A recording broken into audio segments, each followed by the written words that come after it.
অত সাজিয়ে গুছিয়ে মিছে কথা কইতে আমি পারি না বাপু। মায়ের কেলেঙ্কারি খন্ডে আবার যোগ, এই কথাও তো লোককে বলার মতন না। সাধারণ গৃহস্থ বাড়িতে তো এরকম অসাধারণ যজ্ঞে ঘটে না। সকলেই তার হাজার একখানা কারণ শুধবে। কি বলতুম তখন আমার মায়ের আত্মহত্যার পায় ছিল, থাকতে থাকতে আমার প্রাণ গেল।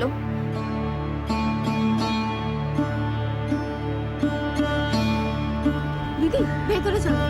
মা পারু, অনেকদিন পরে দেখলাম তোকে। তা হ্যাঁ রে, মা নিশ্চয় তোর বেথার ব্যাপার নিয়ে কিছু ভাবনা চিন্তা করছেন না?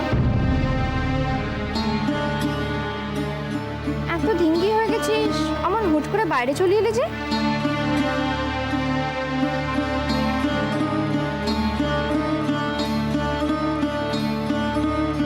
তা হ্যাঁ, এদের নিয়েও কি স্কুলে পাঠানোর নাটক চলছে নাকি রে? মা না পারেও বটে, এত বয়স হলো, এসব শখ যে কবে খুঁজবে কে জানে। সব কিছু নিয়ে বাড়াবার। আচ্ছা আচ্ছা, সেসব হবে ক্ষণ, চল ভেতরে চল। হ্যাঁ গো, আগমা আসবে? উমা তা আসবে নে, মার জন্যই তো এত কিছু। বাবা, আর বর্দি? ও মল্লিকা, তারা শহরে নেই। যাক বাবা, বাঁচা গেছে। আসলে তো আমার সংসারে অশান্তি। তোমাদের জামাই তো তাদের দেখলেই উল্টো মুখে হাঁটে। বলেন এত অনাচার নাকি তিনি সইতে পারেন না। এসব আধিক্যতার সব যদি উনি বিয়ের আগে জানতেন, এই পরিবারের সাথে কোনো সম্পর্কই রাখতেন না। এখনো তো এলে মায়ের সাথে বেশি কথা বলেন না। একদিক থেকে বাঁচবা বাবা, কে জানে মা কখন কি বলে বসে। মা তো লোভে পড়ে কোনোদিন কিছু জ্ঞান করে, যাকে যা পেরেছেন তাই বলে এসেছে। আমি তো তাই জন্য কম আসি। কি করবি বল, তোদের মা তো কোনোদিনই তোদের মতো এমন সাংসারিক, এমন পাকা গিন্নি হতে পারেনি। নে নে ভেতরে চল।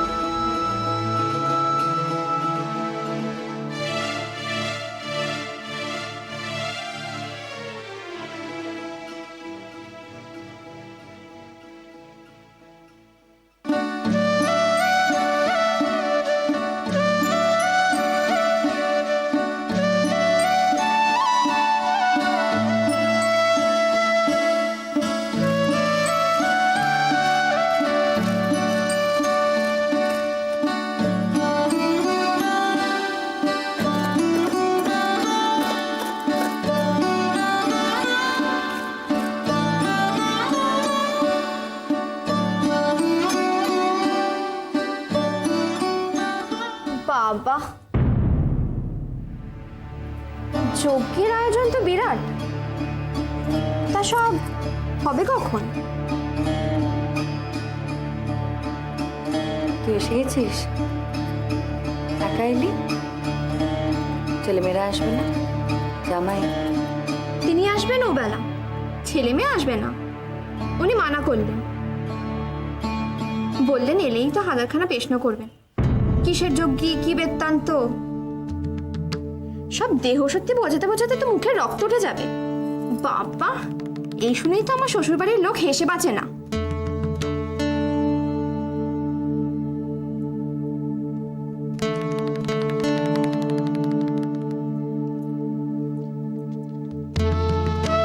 আমি তোমাদের বাবাকে করেছিলাম তোমাদের এসবের না ডাকতে, তিনি জোর করলেন। তোমার অসুবিধে থাকলে আসার তো কোনো দরকার ছিল না।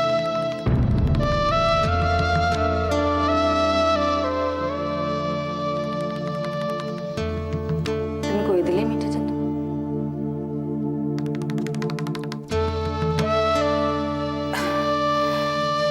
বলি যা না, বাইরের কাপড়টা ছেড়ে এসে কাজে জুতে যা, এখনো আয়োজনের অনেক দেরি আছে। দিদি তুমি এসো, আমি তোমার শাড়ি দিচ্ছি।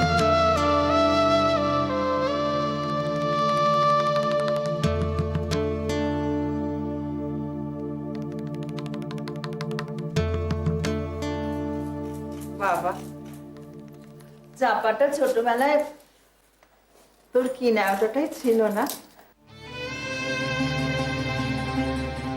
তারপর যে হঠাৎ ওর কি হলো, কেমন যেন খড়খড়ে মুখের হয়ে গেল। কথা বলতে চাইলে আর থামে না।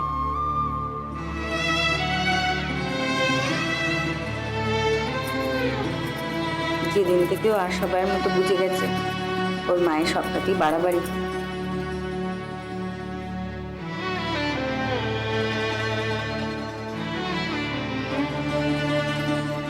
মাকে নিয়েও সেই ছেলেবেলা থেকেই জানা বেচার পছন্দ মতো মাও পেল না। তুই থাম দেখিনি বাবু, বলে সংসারে কটা মানুষ আছে যে যা পায় তার মূল্য বোঝে। বলি চোখের সামনে পরশপাথর থাকলেও যারা চিনতে পারে না তাদের মতো দুর্ভাগা আর কে আছে বল দেখিনি।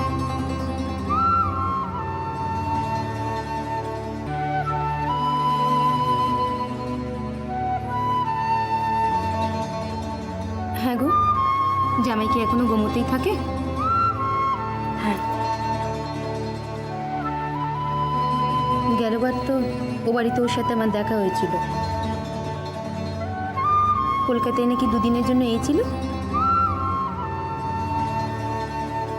তা ও বাড়িতে গেল, আর এ বাড়িতে মার কাছে মেয়ের আসার সময় হয় না।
সুশীল, যা তোমা একটিবার। ওর মা না আবার ঢুকতে ঢুকতেই দু কথা শুনিয়ে দেয়। যা যা যা যা। বলি মা, তোমার বাড়িখানা পছন্দ হয়েছে? আমার আবার পছন্দ অপছন্দ তা হ্যাঁ রে পেবো, এরকম উড়ো খয়ের মতো খরচা করছিস, এরপর তো ছেলে মেয়েদের বিয়ে দেওয়ার সময় হাত খালি হয়ে যাবে। বয়স তো অনেক হলো, ভবিষ্যতে চিন্তা তো করবি নাকি?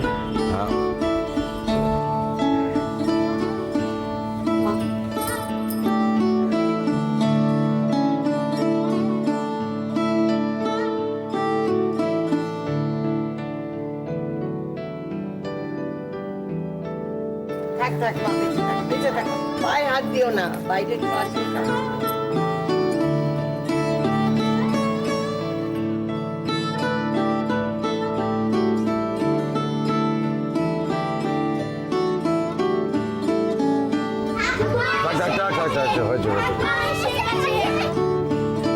এই দাঁড়া, শোস না, ঠাকুমা আগে বাইরে কাপড় ছাড়ো, তারপর প্রণাম করিস। থাক থাক, তুমি এতদিন আসোনি কেন? কি করে আসবো, তোর বাপ তো নিয়ে আসি। মোটেও না, তুমি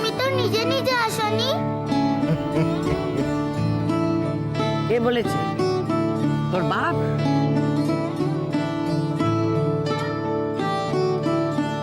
তোদেরও তো আমার কথা মনে হয়নি। কে বলেছে? কি আবার বলবে? আমি জানি।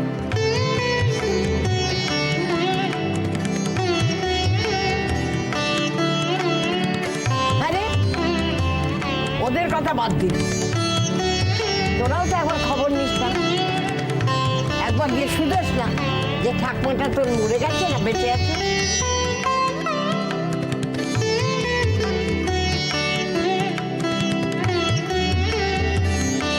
ও ঠাকুমা, আমার জন্য কি এনেছো?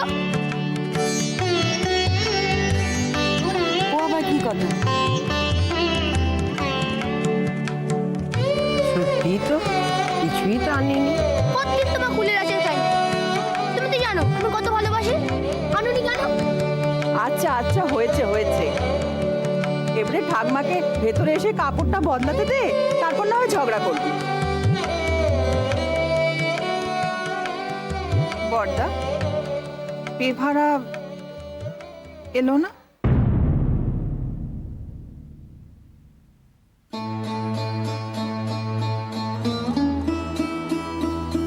ও ওই বিভাগ ওই মানে তোর হ্যাঁ, ওরাই তো চোরুনি মামলা পড়ে গেছে, তাই হয়তো। হ্যাঁ ওই হ্যাঁ, তা সেজ বউ? আরে কে আসেনি তাই নিয়ে তোরা লেবু কষলাবি? না না মা, সে কথা বলছি না। তুমি যখন এসে গেছো, সব থেকে বড় পাওনা আমার পাওয়া হয়ে গেছে। মা ভেতরে চলুন। এসো। এ কি রে পেবো?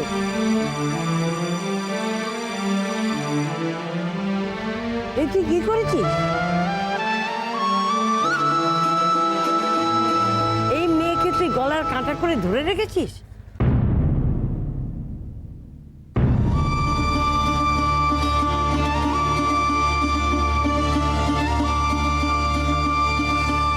এই মেয়েকে তুই গলার কাঁটা করে ধরে রেখেছিস? পার কর, পার কর।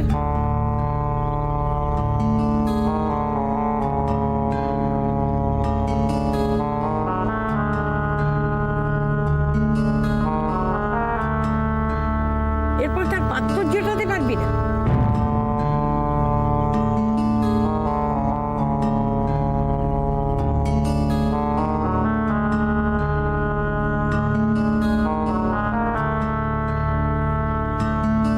কোন ছেলের বাপে সেই রিঙ্গি মেয়েকে নিয়ে যাবে বলতো?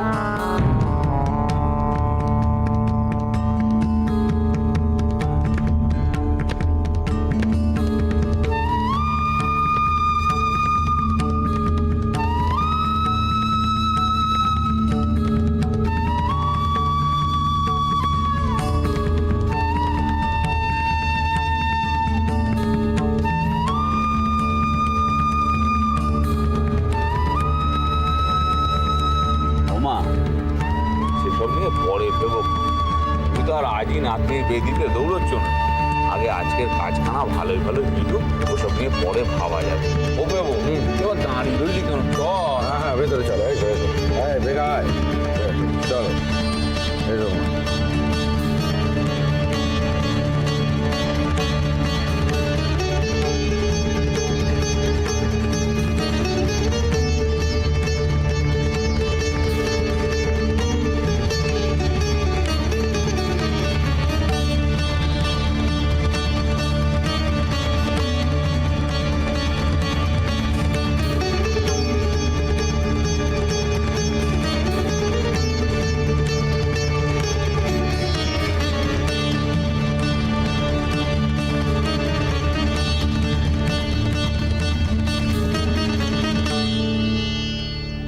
এটা হলো আমাদের ঘর।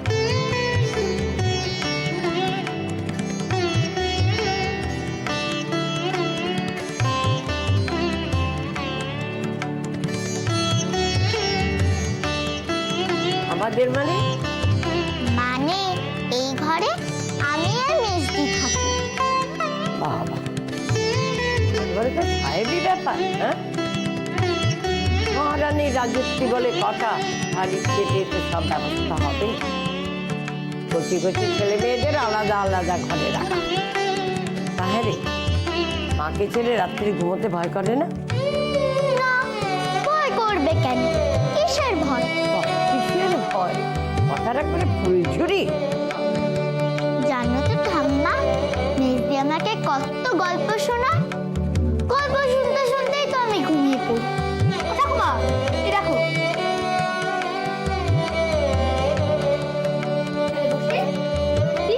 আর বকু পড়াশোনা করে। কি হাতে লেখা না, খুব সুন্দর। তা এ রাজ্যের বই তোরা পড়ে? মেজদি তো বই পড়তে খুব ভালোবাসে। কবিতার বই পড়তে মেজদি খুব ভালো লাগে। জানো, খুব বড় বড় কবিতা মেজদি মুখস্থ বলতে পারে। তুমি একদিন শুনতে চেয়ে দেখো, ও ঠিক শোনাবে। দরকার নেই, কোনো কাজই নেই ওই কবিতা শুনে আমার। একবার মায়ের ছাঁচে ঢালা সব। কিরে, তোর দিদি কি খালি কবিতাই বলে, নাকি সংসারের কাজকর্ম কিছু শিখেছে? হ্যাঁ, তুই কিছু পারিস সংসারের কাজকর্ম করতে, নাকি বই মুখে দিয়ে বসে থাকিস? পারি তো, মা মেজদি যেটা শিখিয়ে দেয় পড়তে পারি। আমরা সব পারি। সব পারি। তোর কথার ফুলঝুরি। ও ঠাকুমা, ওসব পরে শুনো, পুরো বাড়িটা ঘুরে দেখাই। চলো না। সেই ভালো, আগে বাড়ি কেন দেখি। হ্যাঁ, চল। সেজ বউ এলো না? ও তাকে তো তুই জানিস মেজো বউ। হ্যাঁ, আসতে চাইলে যেন চেষ্টা করতে কত আসতে দিত। জানো তো মেজদি, শেষদির কিন্তু এখানে আসার ভারী ইচ্ছা ছিল। আর এখানে কয়েকবার শেষ ঠাকুরকে শুধিয়ে হয়েছে, কিন্তু শেষ ঠাকুরকে টলানো। ছেলেগুলো কেমন আছে গো? অনেক কাল দেখি না। সকলে ভালো আছে, শুধু বুধোটার যদি একটা কাজকর্ম জুটতো। ও মেজদি, তোমাকে তো বলাই হয়নি, ওই খোকাটা এবারে এক্সামিনে খুব ভালো করে পাস দিয়েছে গো। ওদের ক্লাসে একেবারে ফার্স্ট হয়েছে। মা, তাই? বাহ, ওদের আসতে বলো না। বলবো। তুমি আরেকজনের কথা শুনলে না তো? অঙ্কুর কে ছেলে পড়াশোনা করে? পড়াশোনা করে কিনা তা অবশ্য আমি জানি না, তবে অনেক কিছু কীর্তি ঘটায় বাড়িতে। এই ধরো রাস্তা থেকে মার খেয়ে ফিরে এলো একদিন, তারপর আরেকদিন ধরো ছোট বউ, থাম না, এখন এসব আবার। থামবো বদ্দি, কেন থামবো বলো তো? মেজদি জানে সেদিন রাতে কি হয়েছিল? তোমার শরীরখানা বেশ ভেঙেছে গো, খাওয়া দাওয়া করছো না ঠিক করে, নিজে পরে নজর দাও না। তুই থাম দেখিনি মেজো বউ, আমাদের আবার নিজের পরে নজর দেওয়া। কমা দিতে হবে না, সংসারে সবার পরে নজর দেওয়ার জন্য তো তুমি আছো, কিন্তু তোমার পরে নজর দেওয়ার তো কেউ নেই। তোমার যদি কিছু একটা হয়, মার কি হবে? বড় ঠাকুরের কি হবে? উদর কি হবে? সংসারে মেয়ে মানুষের ভালো থাকাটাও যে তার নিজের জন্য নয় গো। হ্যাঁ গো, তোর আমার কথা একদম শোনে না জানো, কিছু বললেই বলে আমার কিছু হয়নি, আমার কিছু হয়নি। এই দেখো না, গেল হতে কি কাশিটাই না হয়েছিল, বললাম একটু পাড়ার কবরেজকে দেখে একটু ওষুধ আনাই। ও ছোট বউ, তুই থাম দেখিনি। না রে না, তেমন কিচ্ছুটি হয়নি। সে কেমন কিচ্ছুটি না, তা তো তোমাকে দেখেই বুঝতে পারছি। ভাই গো, শুনছ? একবার এদিকে এসো তো। আমি আসছি। হ্যাঁ হ্যাঁ, যা তুই।